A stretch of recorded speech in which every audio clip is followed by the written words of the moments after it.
Bonjour, j'espère que tu vas bien. Oui, je me permets de te tutoyer. On a vu hier qu'on était un dans la famille de Dieu, mais alors je ne vois pas mon père ni mon frère. Donc voilà, aujourd'hui je te tutoie. J'espère que tu vas bien. Et aujourd'hui on va parler avec toi de comment résister au diable par la foi. Et j'aime tellement la parole de Dieu. Elle est pleine de richesse, elle est pleine de vérité, elle est pleine de grâce et d'inspiration pour nos vies personnelles. Je tombais là juste sur dans le livre de Luc au chapitre 20 et au verset 26, quand ils sont venus tenter le Seigneur Jésus-Christ, ces chefs religieux, à propos de l'effigie de César.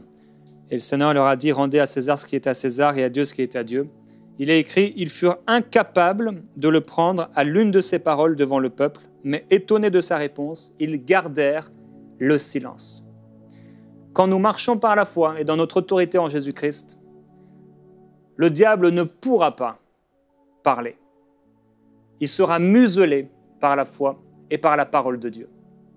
La parole de Dieu est le moyen de pouvoir résister à Satan, comme nous l'avons vu avec le Seigneur Jésus-Christ. Je vais relire ce passage. Ils furent incapables de le prendre à l'une de ses paroles devant le peuple, mais étonnés de sa réponse, ils gardèrent le silence. Ah oui, combien les esprits ont été étonnés de ce qui s'est passé à la croix du Calvaire, comment ils ont été étonnés de la défaite terrible, criante qu'ils ont vécue ce jour-là, alors qu'ils pensaient vivre la victoire. Ça a été une surprise incroyable, combien ils pensaient avoir gagné et combien ils avaient finalement tout perdu. Alors, résister au diable par la foi, et aujourd'hui encore, je vais m'appuyer sur les enseignements de Watchman Nee, donc je vais le lire, etc., le citer, sans forcément à chaque fois dire son nom. Dans Apocalypse chapitre 12 au verset 9, on voit que le diable est connu sous le nom de Satan. Il fut précipité, le grand dragon, le serpent ancien, appelé le diable et Satan, celui qui séduit toute la terre. Il fut précipité sur la terre et ses anges furent précipités avec lui. Dans Ézéchiel 28, Ésaïe 14, on voit également qu'à l'origine, il était un chérubin de Dieu. Il était un ange de Dieu. Il était plein de sagesse, plein de beauté, nous savons, et vous pourrez le lire à la maison, couvert de toute espèce de pierres précieuses, etc. Il était là dans le jardin de Dieu. Il avait des tambourins, des flûtes, des instruments qui avaient été créés pour qu'il puisse adorer le Seigneur. Et il est aussi un archange, on le voit dans Apocalypse, on le voit dans Matthieu également. Par la suite, nous savons qu'il s'est rebellé contre Dieu. Là encore, Ésaïe 14 et Ézéchiel 28 vont nous le montrer avec quand même précision. Et il a été jugé, il est devenu ce Satan, l'adversaire de Dieu. Et dans le texte original, le mot Satan signifie un adversaire, un opposant. Donc le diable s'oppose à tout ce qui vient de Dieu, à tout ce que Dieu fait. Il s'oppose, il continue de s'opposer aux enfants de Dieu. Alors comment on peut résister au diable? Par la foi. Il y a un passage très très important quand on veut savoir comment il faut faire pour résister à Satan dans 1 Pierre et au chapitre 5 et au verset 8. Il est écrit « Soyez sobres, veillez. Votre adversaire, le diable, rôde comme un lion rugissant. » Je veux rappeler ici qu'il n'est pas un lion rugissant. Il rôde comme un lion rugissant, cherchant qui il dévorera. Résistez-lui avec une foi ferme, sachant que les mêmes souffrances sont imposées à vos frères dans le monde. Donc on a ici la recette. Résistez-lui avec une foi ferme. Nous devons résister à Satan par la foi. Donc la parole de Dieu nous montre clairement que c'est par la foi qu'il faut résister à Satan.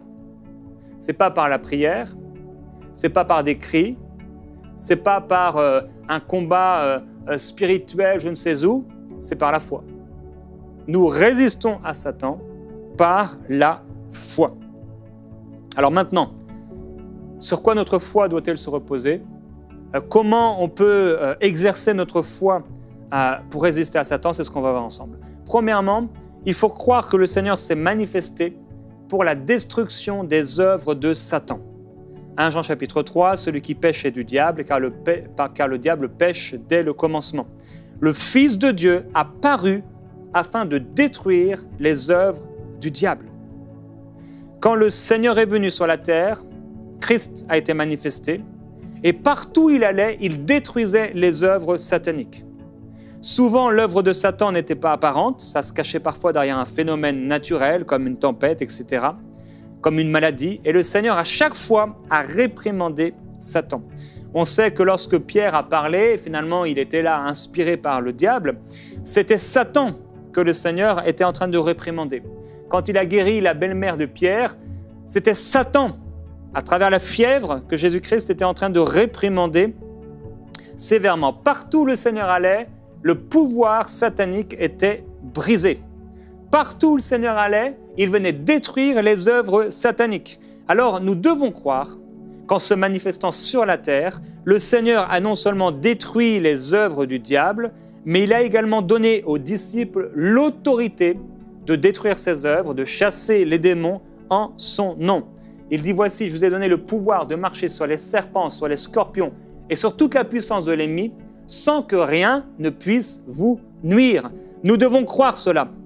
Sans que rien ne puisse nous nuire. Nous devons croire que le diable ne peut pas nous nuire en tant qu'enfants de Dieu parce que nous avons reçu le nom.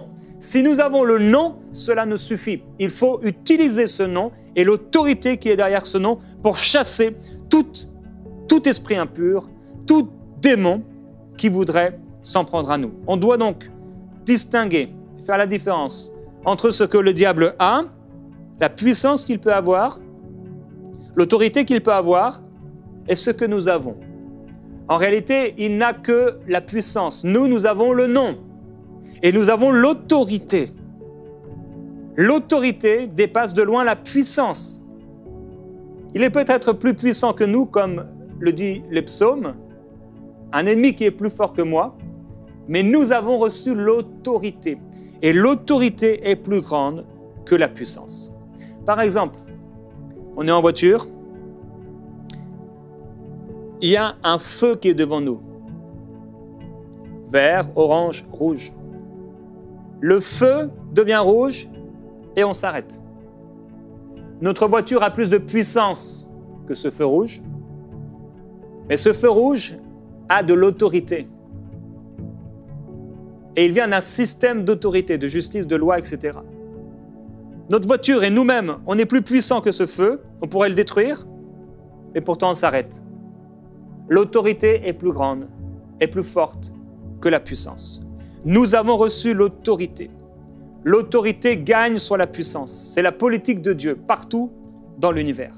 Alors le Seigneur Jésus a donné son nom à l'Église. Et l'Église peut chasser les démons au nom du Seigneur Jésus-Christ. On peut invoquer le nom du Seigneur pour contrer la puissance de Satan. Comme lorsque les disciples sont revenus avec joie, ils disaient, mais Seigneur, même les démons nous sont soumis en ton nom. Et le Seigneur a dit, oui, je vous ai donné le pouvoir, je vous ai donné. Pas je vous donnerai, je vous ai donné, frères et sœurs, j'ai reçu l'autorité. Nous avons reçu le nom. C'est la première chose à savoir, c'est que le Seigneur s'est manifesté pour détruire les œuvres du diable. Deuxième chose pour résister à Satan, nous devons croire que la mort du Seigneur a détruit Satan. Hébreux chapitre 2, verset 14 nous dit cela. Ainsi donc, puisque les enfants participent au sang et à la chair, il y a également participé lui-même, afin que par la mort, il anéantit celui qui avait la puissance de la mort, c'est-à-dire Satan. La mort du Seigneur constitue la plus grande défaite du diable. Il était écrit dans la Genèse, tu ne mangeras pas de l'arbre de la connaissance du bien et du mal, car le jour où tu en mangeras, tu mourras. Le diable était heureux de cela. Oh, l'homme va pouvoir mourir. Cette mort-là, en mourant littéralement, tu mourras, c'était une punition. Il fallait que l'homme soit puni. S'il mangeait du fruit interdit, il allait être puni. Alors, Satan a tout fait pour que l'homme soit puni.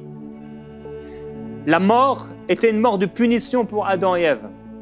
Séparation d'avec Dieu, mort physique. Mais la mort du Seigneur Jésus-Christ était plus grande que la mort d'Adam et Ève. Le second Adam. La mort du Seigneur Jésus-Christ a été une punition pour Christ, a été la réconciliation pour nous. Aussi vrai est-il que la mort d'Adam et Ève les ont amenés à la destruction, à la désolation et au péché. La mort du Seigneur Jésus-Christ nous a amenés à la réconciliation, à la vie éternelle et au pardon de nos péchés, à l'autorité. Pourquoi? Parce que nous avons reçu le nom. Frères et sœurs, si nous avons été sauvés, nous avons aussi été rachetés de la puissance satanique et des œuvres sataniques. Il serait faux de dire « je suis sauvé éternellement, mais je ne suis pas sauvé de Satan. Il a encore une autorité sur moi. » Non, ce n'est pas ce que la parole de Dieu nous dit.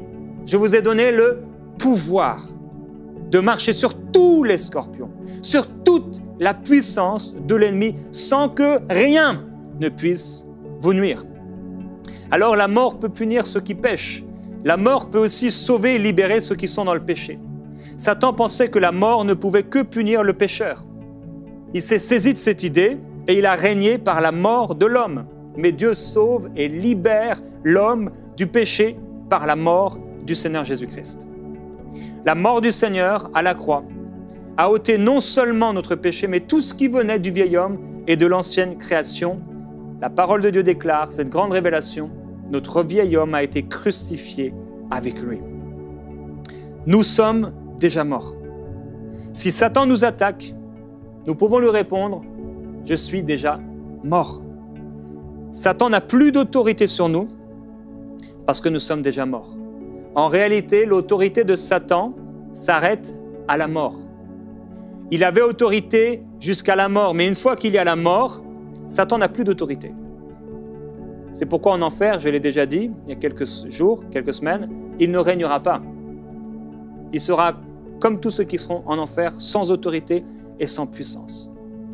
La crucifixion avec Christ, c'est un fait accompli. Dieu l'a fait, nous sommes morts. Nous sommes morts, frères et sœurs, avec le Seigneur. Nous avons été plongés dans la mort et dans la résurrection. Et le règne de Satan était un règne qui allait jusqu'à la mort de l'homme. Après la mort, Satan ne règne plus. Nous sommes morts avec Jésus-Christ, celui qui est ressuscité d'entre les morts.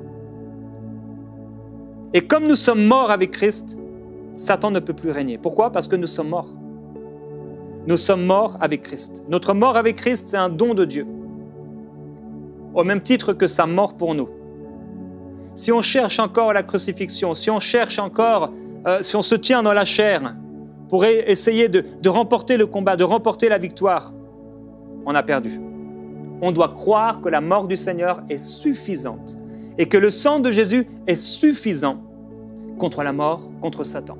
C'est pourquoi le sang de l'agneau qu'on a répandu sur les linteaux des portes, comme je l'ai dit en début de semaine, il ne s'agissait pas de la beauté de la porte ou de la beauté des linteaux de porte, du type de bois, du type de matériaux, de la valeur de la porte ou des linteaux de porte, ou de l'âge des linteaux de porte, de l'état, mais juste du sang. Lorsque l'ange exterminateur arrivait devant cette maison, il ne regardait pas le type de bois du linteau de la porte, l'année, la valeur, il regardait juste une chose, le sang. Quand le diable voit le sang, il ne peut pas toucher. Si cependant nous avons le sang, mais que nous n'utilisons pas notre autorité, nous serions comme un policier qui refuse d'utiliser son autorité lorsqu'il voit un crime se passer sous ses yeux. Et le diable parfois rit. Et il dit à propos des chrétiens, comment cette personne peut être si bête? Il essaie de voler, de tricher, de tromper l'enfant de Dieu. Alors, on doit croire à la mort du Seigneur, on doit croire aussi à notre propre mort. Ce sont deux choses. Les deux, c'est un acte de foi. Nous croyons que Christ est mort pour nous. Nous croyons que nous sommes morts. Ni l'un ni l'autre ne doit venir de résultats d'efforts humains. On ne s'efforce pas de mourir. On ne s'est efforcé en rien en la mort de Jésus. On a juste accepté par la foi. De la même façon, il faut accepter par la foi que la mort du Seigneur Jésus-Christ et que notre propre mort est suffisante pour non seulement le pardon de nos péchés, mais pour la victoire de Satan dans notre vie par rapport à la victoire de Dieu dans notre vie par rapport à Satan. Alors aux yeux de Dieu, notre mort avec Christ, c'est un fait accompli. Une fois qu'on comprend cela par révélation, Satan ne peut plus rien faire dans notre vie. Car Satan ne peut pas atteindre ceux qui sont déjà morts. Il ne peut qu'amener les gens à la mort ou qu'amener les gens qui ne sont pas encore morts à se diriger vers la mort. Mais il ne peut plus rien en ce qui concerne ceux qui sont morts. Troisièmement, croire que la résurrection du Seigneur a fait honte à Satan. Dans Colossiens, il est écrit qu'on a été enseveli par lui, par le baptême, qu'on est ressuscité en lui et avec lui par la foi en la puissance de Dieu, qu'il a ressuscité des morts.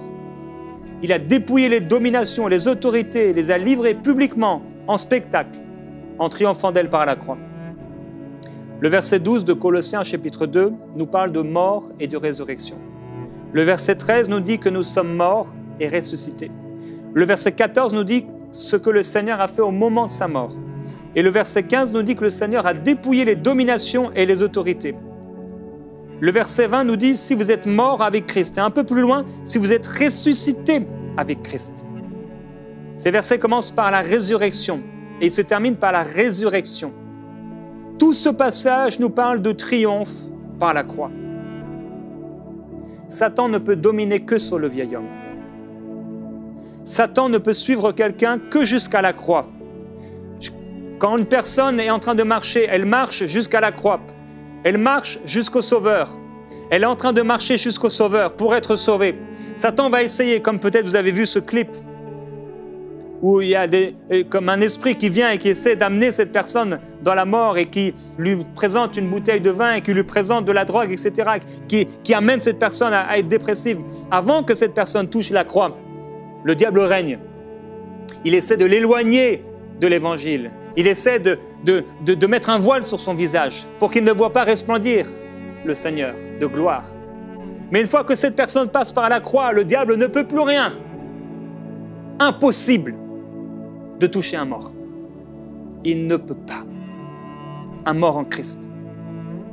Jésus dit, le prince du monde vient. Il n'a rien en moi. L'apôtre Paul dit, ce n'est plus moi qui vis, c'est Christ qui vit en moi. Si il n'y avait rien de Satan en Jésus, il n'y a rien de Satan en Christ qui vit en nous. Il n'a aucune autorité du tout sur toute notre vie. Il ne peut pas toucher notre nouvelle vie. Alors on doit se tenir sur le terrain de la résurrection. On doit regarder triomphant à travers la croix. Afin de pouvoir résister à Satan, tout croyant doit déclarer « Seigneur, merci, je suis ressuscité. Qu'est-ce que Satan peut me faire ?» Ce que tu peux faire ne peut pas aller au-delà de la mort, Satan. La vie que j'ai aujourd'hui n'a rien à voir avec toi, Satan. Tu as déjà éprouvé cette vie. Tu es impuissant. Cette vie t'a dépassé. Satan, va-t'en. On ne peut pas résister à Satan sur la base de l'espérance ou sur la base de nos propres œuvres. On ne peut pas résister à Satan en croyant que ce sont nos prières. Christ a déjà vaincu Satan. Le sang est suffisant. Ils auraient pu s'affoler au milieu des maisons alors que l'ange exterminateur arrivait. Ils auraient pu supplier Dieu. « Oh Seigneur, on a prié depuis déjà 10 heures. Oh, on s'est endormi, on a essayé de ne pas s'endormir, on s'est endormi un peu. Mais Seigneur, on est là en train de résister, de prier contre l'ange exterminateur. Seigneur, on est là en train de prier contre Satan. » Ils auraient pu même tomber dans une famine. Seigneur, ça fait 15 jours que je jeûne pour que Satan ne vienne pas me toucher, pour que l'ange exterminateur ne vienne pas me toucher. Ils auraient pu donner de leur argent. Seigneur, on a donné tout notre argent aux pauvres pour que l'ange exterminateur ne puisse pas nous toucher. Et ils seraient morts, malgré leur jeûne, malgré leurs prières, malgré leurs offrandes. Ils seraient morts. Il fallait une chose, le sang de l'agneau. Et le sang de l'agneau est suffisant sur Satan. Mon frère, ma sœur, je prie que Dieu nous donne une illumination dans notre esprit, dans notre cœur, afin que nous puissions réaliser que le Seigneur nous voit, que Dieu le Père nous voit à travers le sang de Jésus-Christ, mais que de la même façon, le diable nous voit à travers le sang de Jésus quand nous présentons ce sang avec autorité.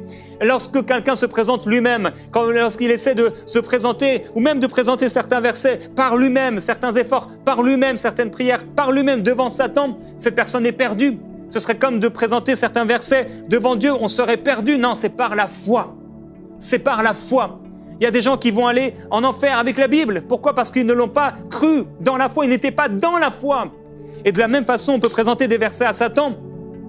C'est pas ça qui va faire qu'il ne va pas nous toucher. C'est le sang de l'agneau. Nous devons croire que l'ascension du Seigneur, la résurrection du Seigneur Jésus-Christ dépasse largement la puissance de Satan.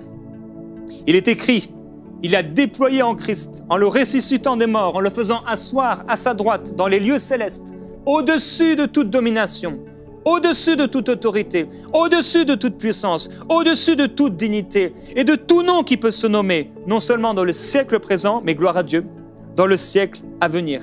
Frères et sœurs, le Seigneur est assis déjà dans les lieux célestes et nous le sommes avec lui. Et je prie que nous puissions comprendre et réaliser qu'aujourd'hui, nous sommes assis. C'est un lieu de repos. Et nous devons maintenant nous tenir dans cette position. Comment résister à Satan? En nous tenant dans cette position. Tenir, ça ne veut pas dire attaquer. Ça nous parle de défense. L'enfant de Dieu ne doit pas attaquer Satan. Il doit se défendre. Parce que le Seigneur a déjà définitivement vaincu. On n'a pas besoin d'attaquer à nouveau. La victoire de la croix est accomplie. Il n'est pas nécessaire de continuer à attaquer. On doit s'asseoir et on doit se tenir dans la foi. Le combat des chrétiens consiste à repousser la défaite et non pas à se battre pour la victoire. On doit simplement repousser les mensonges, repousser l'intimidation, repousser tout ce qui vient de Satan. Comment le diable nous tente? Il veut nous amener à oublier ce que Christ a fait. Pour nous amener dans une position dans la chair, où on va se tenir dans la chair et là il va nous écraser. Mais si frères et sœurs, on reste dans la maison, derrière le sang, derrière la croix, il ne peut rien nous faire. Si le sang de Jésus-Christ est appliqué sur nous, il ne peut rien nous faire. Et il le sait. Le sang de Jésus-Christ est suffisant. Tout comme le sang de l'agneau était suffisant. Il ne s'agissait pas des gens qui étaient derrière, qui étaient dans la maison. Il ne s'agissait pas s'ils étaient hommes ou femmes, vieux ou jeunes, riches ou pauvres. Il ne s'agissait pas de leur nationalité. Il ne s'agissait pas de la valeur des linteaux de la porte. Il s'agissait juste du sang. Il s'agit juste du sang. La question c'est, est-ce que le sang a été appliqué sur la porte de ton cœur? Tu m'écoutes aujourd'hui et tu as toujours eu peur du diable. Parce que le sang n'a pas été appliqué. Tu m'écoutes aujourd'hui et tu ne sais pas que si tu meurs aujourd'hui, tu ne sais pas où tu vas aller. Cela montre une chose, tu es sur la mauvaise voie. Le Seigneur aujourd'hui veut pardonner tous tes péchés. Il t'encourage à placer ta foi dans le sang, dans son sacrifice. Tu es peut-être, je ne sais pas, catholique, évangélique, baptiste, je ne sais quoi, musulman ou autre, et tu as placé ta foi dans tes œuvres. Tu t'es imaginé qu'en faisant le bien, qu'en ne faisant pas le mal, Dieu allait t'accepter. Mais la Bible déclare que toutes les bonnes œuvres des hommes sont devant Dieu comme un vêtement souillé. C'est littéralement dans l'Ancien Testament l'image d'une serviette hygiénique. Toutes les œuvres bonnes devant Dieu sont comme cela. Le seul qui peut sauver, c'est Jésus-Christ. Viens à lui aujourd'hui. Fais demi-tour à ton ancienne vie. Et décide aujourd'hui de suivre le Seigneur de tout ton cœur. D'abandonner ta vie passée, de renoncer au péché. Je veux prier avec vous, frères et sœurs. Père, on veut te remercier. Remercions ensemble le Seigneur pour le sang qui est suffisant. Là où vous êtes, remerciez Jésus-Christ pour son sang. Plusieurs, vous allez recevoir dans les prochains jours des révélations extraordinaires qui vont changer votre vie avec Dieu, votre vie sur la terre et votre relation avec Satan. Dieu va vous révéler des choses cachées.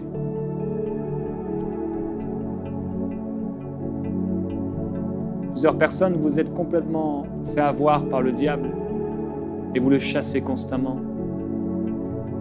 Vous attaquez, vous criez contre Satan. Père, je prie que tu illumines les yeux de notre cœur, que de la même façon qu'on a eu besoin d'une révélation pour être sauvé, de la même façon tu puisses nous donner une révélation concernant les choses que nous avons partagées aujourd'hui. Je te remercie, précieux Père, pour de tels serviteurs de Dieu comme Watchman Nee, qui ont donné leur vie pour l'Évangile. Merci, Père, pour ces hommes, ces femmes, qui sont des dons, aujourd'hui encore, pour ton royaume. Nous les bénissons. Père, je prie qu'au-delà des paroles des hommes, des encouragements des hommes, de l'enseignement de l'homme, par le Saint-Esprit, tu prennes ces mots, tu prennes ces paroles et que tu ouvres nos yeux. Donne-nous une révélation, Seigneur, sur le fait que le sang est suffisant. Pour terminer, frères et sœurs, le sang est suffisant aussi, non seulement contre le péché, mais contre toute forme de maladie.